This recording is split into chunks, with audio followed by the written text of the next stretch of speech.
Colossal ANT. Shut my nigga Wally, he be talking for the team. Bandera getting cream, duty sipping lean. Shot be doing numbers, curving bitches like he sing. Cook is just a bully, better hide your diamond ring. Yeah, Cuba just came home after it feels like a dream. Calm down, we don't want your honey. Yo, this is HOA Boss, man. You're checking out the Mix103x TV. We in G-Star, Brooklyn right now. Mess with us, man. We out here. HOA, House of Aura, HOABossman.com.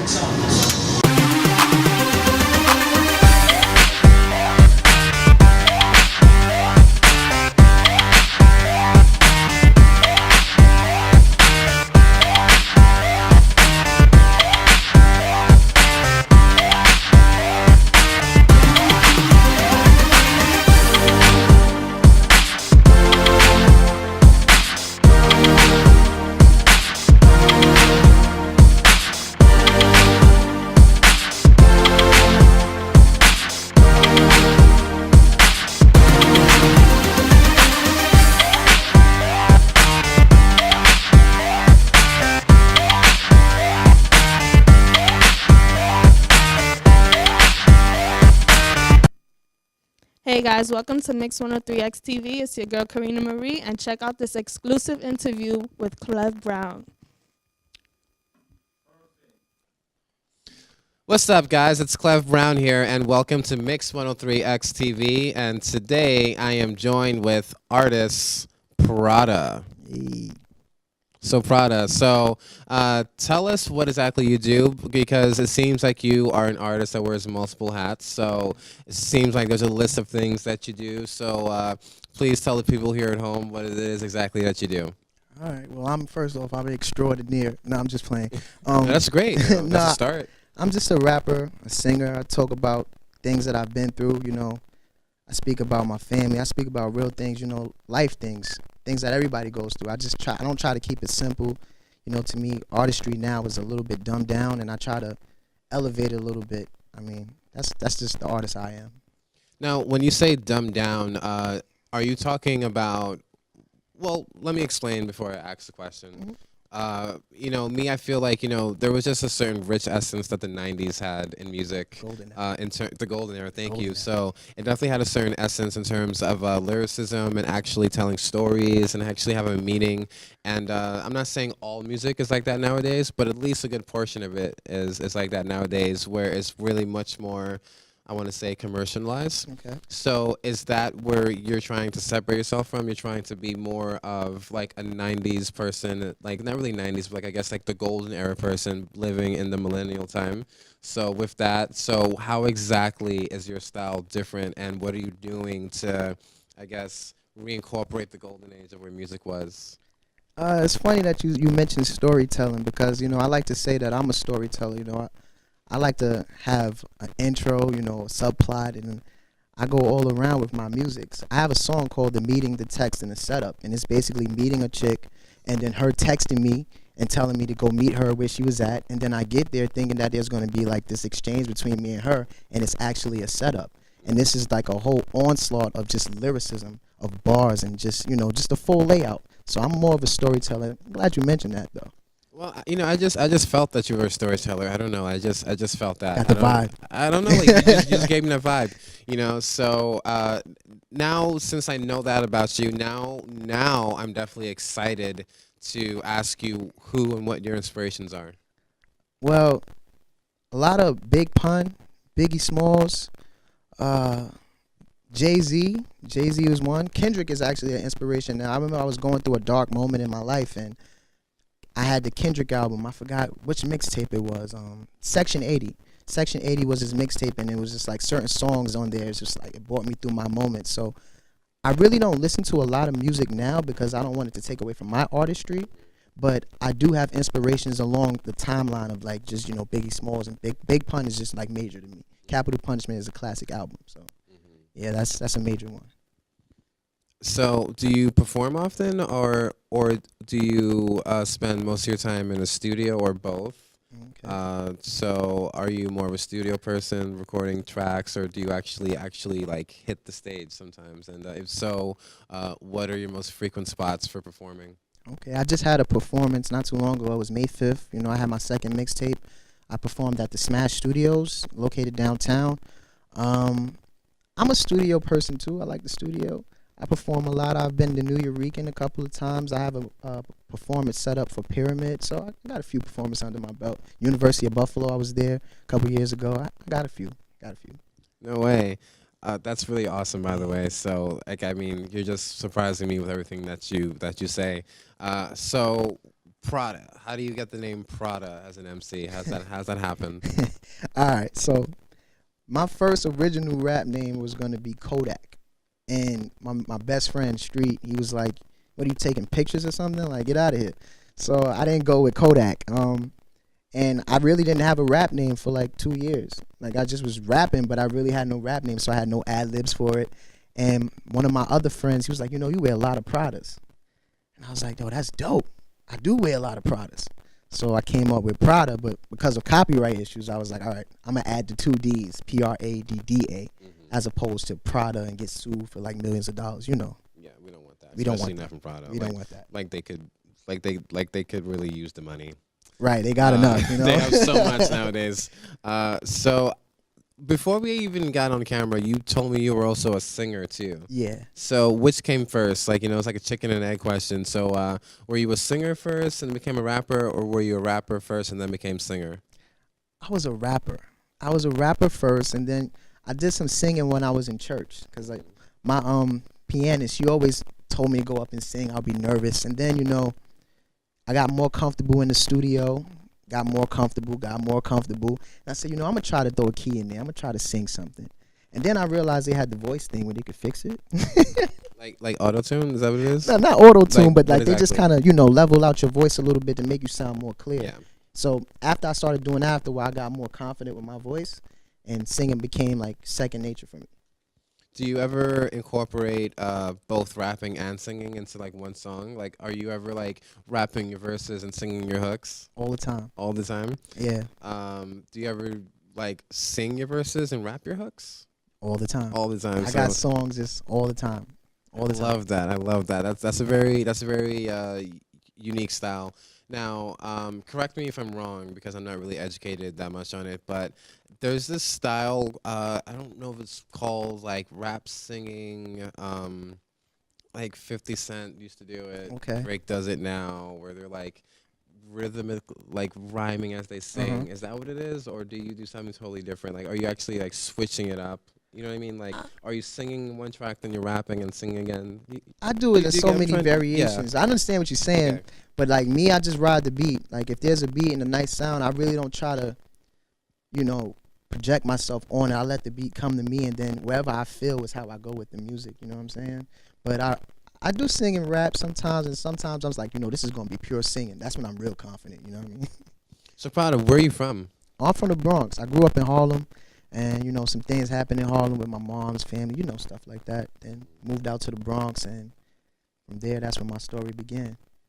Nice, and it just you know, your story keeps on continuing. So it's just always an ongoing chapter to an already existing story. So the venues that you mentioned before, do you have upcoming shows at any of these venues or anywhere else that you might want to let us know? Yeah, I'm actually going to be at the New York next Monday. I'm going to be performing, and I have some other performances coming up in Brooklyn. I performed at this place called the House of Music. It's located on Shepherd Street. I think it's the Sea Line. I perform there all the time, so I got some shows coming up. So where can people follow you on social media? Oh, okay. This is a good question. Prada underscore Pradda underscore. That's Instagram. That's SoundCloud. That's thatpiff.com. You can see my mixtapes on there. I have videos on YouTube. Same name. Pradda underscore. That's my follow. Nice. Now, do you do collaborations on any things, or do you is it solely Prada? Like, do you have like collaborations with other artists and on your stuff? You know? Okay. Well, I got a team, and we're called Reservoir. Reservoir, okay. That's my best friend. He, you know, originated the team. We was sitting on a stoop, and he was like, you know, I want to make a clothing line. That's how it started. And I was like, all right, well, I want to do music. So he was like, all right, so let's blend them both together, and we just become Reservoir everything. But I collaborate with my team. I've collaborated with other artists.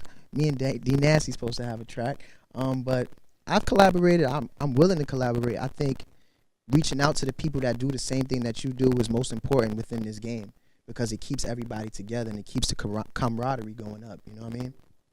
It's really, and you know, I'm like, you know, to just simplify what you're saying, it's really all about each one teach one. It's really all about just having a whole community. And if you have knowledge, don't hold on to it, spread it. You know, Right, so I right. definitely feel your vibe where you're coming from that. So Prada, definitely thank you for coming through. No problem. Thank you, man. Even though you had Jordans on today, no Pradas, but it's all good though. Just messing with you. It's all good. It's all good. This is Clef Brown with Mix103x TV, and please let's give it up for Prada for coming through and just showing us his vision. And please follow him on all social media platforms. Prada, tell us one more time where we can follow you on social media. Oh yeah, once again, that's PRADDA_. That's everything that Piff, SoundCloud, Instagram, Facebook. You can follow me there. I have music, I have videos, whatever you want to hear. My songs will let you hear it. Thank you. Thanks for having me, man. Appreciate it. Thank you for being here. Hope you enjoyed that interview with Clef Brown. Now check out this new music video right here on Mix103x TV.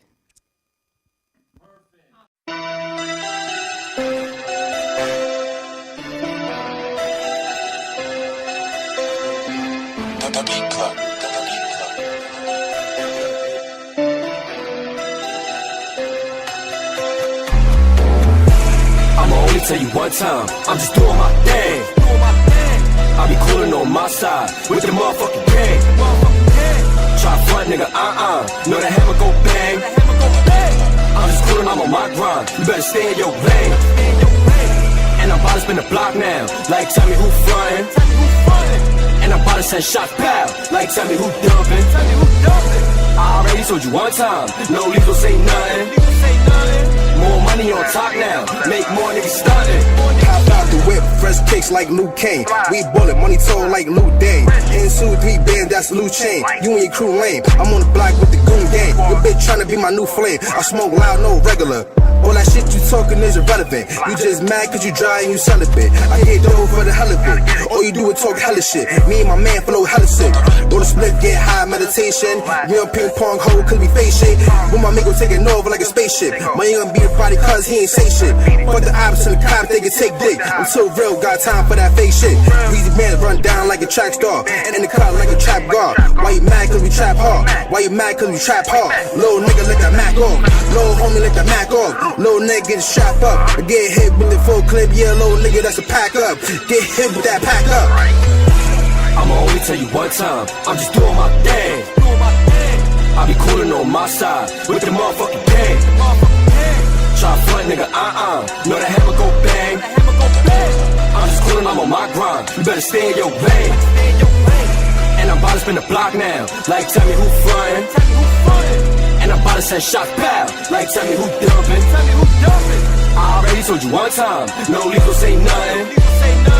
More money on top now, make more niggas stuntin'. I'ma only tell you one time, I'm just doing my thing. You can show it to me one time, you ain't my man, you a stain. You probably fuckin' with the one time, you a snitch, you a lame. All my guys, they from 1-9, known for putting in pain. You know, Leezy here, I hop out. Park up, doors open, little shorty looking hard with the drop mouth. We ain't around when the thoughts out. You spend the town in the V, getting money till the cops out. Hit the mall and I cops out. Trap hard, got paid, I ain't even have to drop out. Got heavy hitters, get you knocked out. Youngest nigga in the over, first nigga from the drop out. She like Lee, she like, damn, this nigga sick with it. She sent a text and it came with a pic with it. Poured a cup and it came with a drip with it. Backwoods and it came with a sip with it. Y'all just start to call the old nigga bitch sippin'. Me and you not the same, it's a big difference. Circle small, son, I'm talking like 6 niggas. Do my thing with the gang, tryna get richer. I'ma only tell you one time, I'm just doing my thing. I be coolin' on my side with the motherfucking gang. Try front, nigga, know the hammer go bang. I'm just coolin', I'm on my grind. You better stay in your lane. And I'm about to spin the block now, like tell me who frontin'. And I'm about to send shots pow, like tell me who dumpin'. I already told you one time, no legal say nothing. More money on top now, make more niggas stuntin'.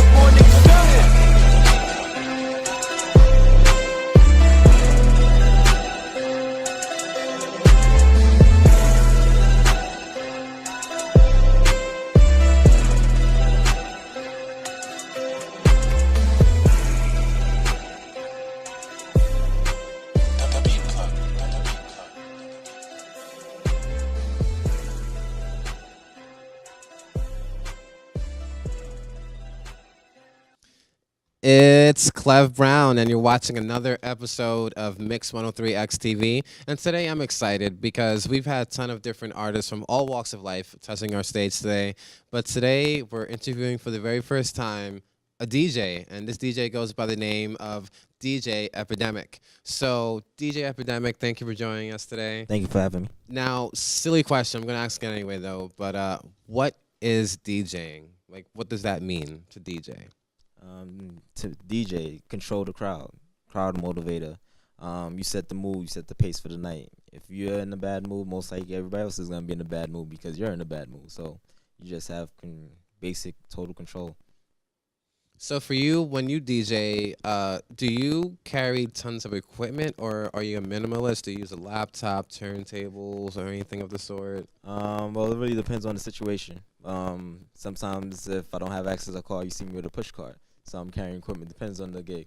Or sometimes I may have a controller, or if they have the equipment at the spot that I'm DJing at, so I just have to carry my laptop. So all depends. But I'm ready for all occasions. So to piggyback off what you said earlier, I want to ask you, what does it mean to DJ? You immediately said that, I'm just paraphrasing what you said, but you immediately said that it's your job to set the tone of the of the party, because I know that when I go to parties sometimes, it's always like, it's always the DJ that really sets the tone and finds the right kind of music to play. So when you enter a party or a spot, what factors are you using to judge how you're going to set the tone for the DJ, for the party that you're DJing? Yeah. Well, like, it depends. Like, for example, like when I go to my residency, I walk in like an hour early, then I see what they're playing on Pandora and see what the crowd reacts to. So then that's what it's based off of. And then I look at the crowd to see, like, what gets them going. Like, I'll throw on a reggae record, and then I'll throw on a hip hop, or I'll throw on like a reggae song to see which one catches them, and whatever catches them, that's like the type of style that I'll just stick to for like 30 minutes and switch it up every 30 minutes just to give them something new, just to keep them going. Did you ever have a time where you're DJing at a party or an event and someone requests a song particularly, and you're laughing because I know like you have so many stories. I'll let you know before you answer that question. I'll let you know right now. I'm that guy that I'll go to a party and I'll request something that's not even related to what's going on. Like, I'll go to like a reggae party and I'm like, yo, can you play some MOP and some Run DMC? So it's always like I'm always choosing something that just doesn't suit the environment. But you laughed right when I asked that question, so I'm gonna let you just say the first thing that came to your mind when I asked you that. First thing came to mind is just the people that ask me for requests, and the thing, that doesn't drive me crazy when you ask for something like that's totally like off track from what I'm playing, because it'll just take me 2 or 3 songs to actually get to that request if I have the song. But it's just the most annoying thing about requests is asking for a song when you just walk in at 10 o'clock, and you want me to play the hit song out right now at 10 o'clock instead of waiting till like 2 when everybody's there and the party's jumping. Mm-hmm. That's the only thing I hate about requests. They want to hear all the new stuff first. I'm like, I have to save that for later. Because like, I'm really strict on that. You play that one song. Once you play it, you can't play it again, no matter if they were there or not. So like, I really stick to that rule of DJing. So whenever you're in the booth and you're at a party, well, this is a 2-part question. The first part is, how do you feel when you decide to play a song and literally every single person in there is just vibing and dancing to the song that you selected? And is there ever a time where you're playing a song and no one's really feeling it? Yeah, it happens. It happens. It was another spot I was working at, which was like in the meatpacking district. So we unexpectedly got, a real Brooklyn crowd that night. So, kind of caught me off guard. I really got my feet placed down in the club scene and stuff. So, I did my normal routine set to try and test the water. So I played, what did I play? I can't remember the real name. But when I played the song, all I heard was a roar of boos. Really? I played Fancy. By Mariah Carey? No, it was not by Mariah Carey. I can't remember. Rapper from Australia. I can't remember because sometimes it just annoys me. And what did you? All right, when T.I.'s artist. Okay, Iggy Azalea. Yes. No? Yeah, Iggy Azalea. Yeah. And I got booed for playing it. I got booed like I like it hurt my ego. I like Iggy Azalea. I don't care what no one else says. I like Iggy Azalea. But my follow question for you is, what did you do to recover? I guess you could say after I people. played Biggie Hypnotized. Like, and you played it immediately after. I played it. Did you even let the Iggy Azalea song finish, or did you just say, you know, we're just gonna play Biggie I just right now? backspin, straight up. I dropped the bomb, and then went into Biggie. I was like, we're Brooklyn, and then that was it. And then everybody forgot about it. No way. That's so funny. So I'm always really big about how artists develop their names for them being an artist. So how did you come up with the name DJ Epidemic? It's interesting. Well, before I used to go by a different name, which I'm not gonna say. But when I did my first mixtape, it was when I was in high school. So I was contacting artists across the United States, different parts of the world, and there was an artist named Chris Irving. And she had a camp out there that she was working with. Then she went to work with somebody else, a new producer, and the producer asked her about me, if she knew me. And then when she came back to me, like, such and such asked me, and you're like Epidemic. I was like, you know what, I am. And then I ran with it ever since. I just changed the seat to the game. Just contagious, man. Yeah. Just like spreading it out and everything. And you know, for me, you know, me personally, you know, I don't really know much mainstream DJs. So for people who are like, you know, either underground or mainstream DJs, my question is, who and where do you guys go to for inspiration? Well, for me, it's like what inspired me was like first my dad, because he got me into music. Because when I was young, he also had me in the studio with him, and then he put me on to Erykah Badu and everything like that. So then that comes with the variety. Then it comes down to the DJs that I follow. Even though, like, you know, I don't follow their style, I just like the style and how they play. So it's like, you know, like Red Alert for like how he mixes the old school. Then I have DJ Scratch, how he cuts the record. Then Funkmaster Flex is his radio personality. So, you know, I incorporate different things like that, and that's what like inspires me. And then the swag of different artists like Fabulous, Biggie, Big Daddy Kane, and, you know, plenty more. So where does your style fit in, and how would you say you're able to separate yourself from other DJs? I could say I'm pretty good at reading the crowd. When I really noticed that I'm different from like a lot of DJs in my circle is when I played a birthday party, and there was old people there, and there was young kids there, and then you had you know, my basically like my generation, and I was able to get all of them to get up and dance together. What were you playing? I played the Cha-Cha Slide. Okay, you can never go around the Cha-Cha Slide, yeah. But I thought I didn't know. Played it. Then I also played the Macarena, so I just figured out how to appeal to like multiple generations. And even when I'm playing like old school recs like Outstanding and Gap Band or Frankie Beverly, you know, I can still grab that crowd because it's just the energy. So it's just, you know, you play it at the right time and you set it up right, everybody's gonna dance to it because they feed off the energy of everybody. So like when you have a big crowd, the crowd feeds off of each other. So if you have people sitting down in the corner, they see people over there turning up, they eventually gonna get them like, yo, I want to be as lit as they are. And when you go to a party and you're just attending the party, you're not necessarily DJing, but you're attending a party and there's a DJ playing. Do you ever just sit there and think to yourself, okay, what can I do differently? All right, where is this DJ going? Because you have a different ear for listening to music at a party versus me. I'm just like, okay, is this good or bad? But you as a DJ, you're like, you're a bit, you know, more, I guess, critical. So you're like, it makes more sense. You know? So when you're going to a party and you hear a DJ, what are the requirements for you to be impressed by the DJ, I guess? How they keep the crowd moving, how they interact with the crowd, and the selection of music, and how they mix it. Okay.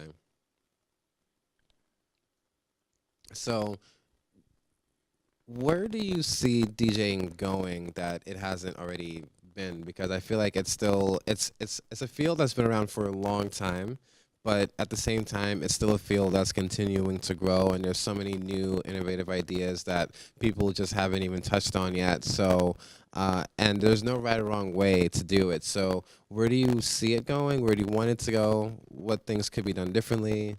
Well, with the new technology that's out, it's getting real interesting. But the thing that I understand is always gonna be two styles of DJs. There's gonna be the DJs that's gonna want to be innovative. Then you're gonna have the DJs that says to want to be in the clubs and spinning. So it's like two different things because you can't do the innovative stuff in the club because people's not gonna understand it. So you have to play it a certain way in the club. You can't do too many scratch. You can't be really too technical in the club.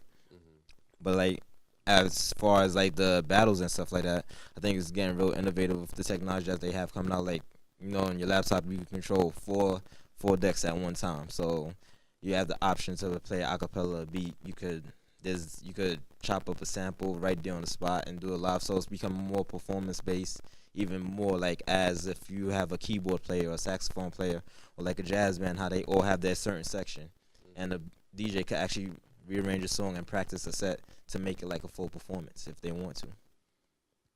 Dope. So I definitely do hope to see more of those innovations take place. So in addition to you being the first DJ here at Mix103x TV, you also taught me a little bit more about DJing, and it's really great to just have some newfound knowledge. So with that said, I definitely thank you for coming through, and we'll definitely see more of you. Thank you. This is Clev Brown with Mix103x TV, and one more time, let's give a huge thank you to DJ Epidemic. And we will be back soon one more time. So until next time, we'll be in the same chairs, same show, different time. Peace. All right.